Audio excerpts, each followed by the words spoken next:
Wasiirka Wasaaradda Waxbarashada iyo Sayniska Somaliland Mudane Axmed Maxamed Diiriye oo ku guda jira safarkii uu ku kormeerayay gobolada Togdheer iyo Daadmadheedh ayaa deegaanadii uu marayay qaar ka mid ah ka sameeyay Dhagax-dhig iyo Xadhig jar. oo bixi dalkanahay ooriyo dadaalo loo daryeelay banahay. Safarkan wasiirka oo galay maalintiisii shanaad ayaa waxa ku wehelinayay gudoomiyaasha waxbarashada gobolada Togdheer iyo Daadmadheedh, maayarka magaalada Burco, agaasimaha waaxda maamulka iyo maaliyadda ee Wasaaradda Waxbarashada iyo Sayniska. dugsiga hoose dhexe ee Goroyaxanta sare fariintii halka aad ka soo dirtay ee dawladda hoose Burco ku soo dirtay ee ahaa ribeerinka iskuulka way soo gaareen. awal waraaqaha iyo warbixintaanu bixinaa waxaan oran jiray tolma meel dhaxaydee ka dhacaane maanta dee ka dhici maayaan meel dhaxa ka dhici maayaan. wasiirka labaad Soomaaliland horta soo tagaatay aad baan kuugu mahadnaqaynaa kuuguna bayaanayna. iskuulkayga waxaa la dhisay 1962 waxa uu ka kooban yahay 4 kalaas oo 8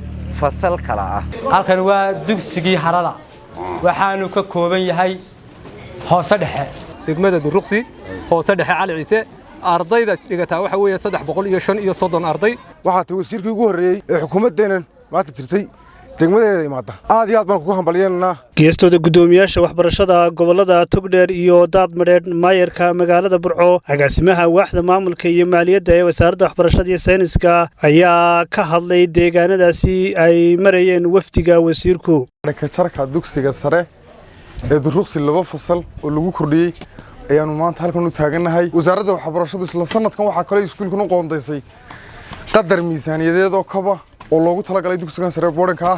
baahida kaliya ee gobolkan maanta aan ku tiraabi karo inay haysato waxa weeyaan macallimiin naga dhinayd dugsigan iyo dugsiga boardingka ee Oodweyne waxa soo buuxiyay oo keenay guddi u gaara waxbarashada degmada Xaaji Saalax oo gacanta ku haysa shaqaalaha gobolka ka hawlgala waa 189 marka la isku wada daro.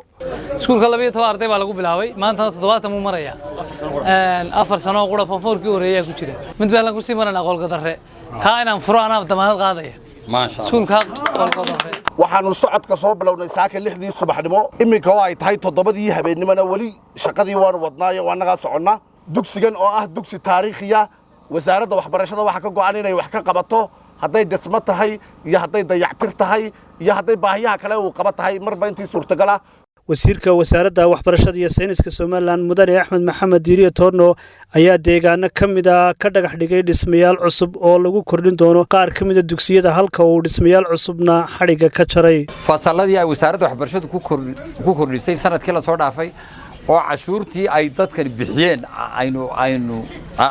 aynu ka dhisnay cashuurtii miisaaniyadda qaranka waxa kale oo imika qandaraaskii la bixiyay qalabayntoodii aan filayo in ay toddobaadkan soo gaari doonto halkan haddii Ilaahay yiraahdo. waxaan dhagax dhigaynaa 2 fasal oo lagu kordhiyo dugsiga hoose dhexe ee Xaaji Saalax degmada Xaaji Saalax.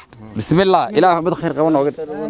wasiirku waxa uu dadka deegaanadaasi kala dardaarmay inay dugsiyada geeyaan ubadka gaadhay da'dii waxbarasho.